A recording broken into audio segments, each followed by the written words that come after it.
Hema committee റിപ്പോർട്ടിൽ സർക്കാർ ഒളിച്ചുവെച്ച വിവരങ്ങൾ പുറത്തുവിടണമോ എന്നുള്ള കാര്യത്തിൽ തീരുമാനം നാളെ. വിവരാവകാശ കമ്മീഷനാണ് തീരുമാനം പറയുക. സർക്കാർ ആദ്യം നൽകാമെന്ന് പറഞ്ഞതിൽ 11 ഖണ്ഡികകൾ മുന്നറിയിപ്പില്ലാതെ തടഞ്ഞുവച്ചിരുന്നു. ഇത് ചോദ്യം ചെയ്താണ് അപേക്ഷകർ വിവരാവകാശ കമ്മീഷനെ സമീപിച്ചത്. ഇതിലാണ് കമ്മീഷൻ നാളെ തീരുമാനം പറയുക. ഹേമ കമ്മിറ്റി റിപ്പോർട്ടിൽ നീക്കം ചെയ്ത ഭാഗങ്ങൾ നാളെ പുറത്തുവിട്ടേക്കുമെന്നാണ് സൂചന. ഇത് സംബന്ധിച്ച വിവരാവകാശ കമ്മീഷനുടെ ഉത്തരവ് നാളെ പുറത്തിറങ്ങും. സർക്കാർ പുറത്തുവിടരുതെന്ന് നിർദ്ദേശിച്ച 49 മുതൽ 53 വരെയുള്ള പേജുകളിലെ വിവരങ്ങളാണ് പുറത്തുവരുമെന്ന് കരുതുന്നത്.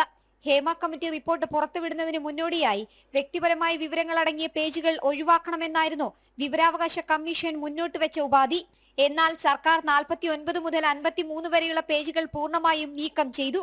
ഇതിനെതിരെ മാധ്യമപ്രവർത്തകർ വീണ്ടും വിവരാവകാശ നിയമപ്രകാരം അപേക്ഷ നൽകുകയും ഇതിൽ ഹിയറിംഗ് നടക്കുകയും ചെയ്തിരുന്നു. പേജുകൾ നീക്കം ചെയ്യുന്നതുമായി ബന്ധപ്പെട്ട് സർക്കാർ പുറത്തിറക്കിയ പട്ടികയിൽ പോലും ആശയക്കുഴപ്പം ഉണ്ടായിരുന്നുവെന്നാണ് മാധ്യമപ്രവർത്തകർ ഉന്നയിച്ച പ്രധാനപ്പെട്ട കാര്യം.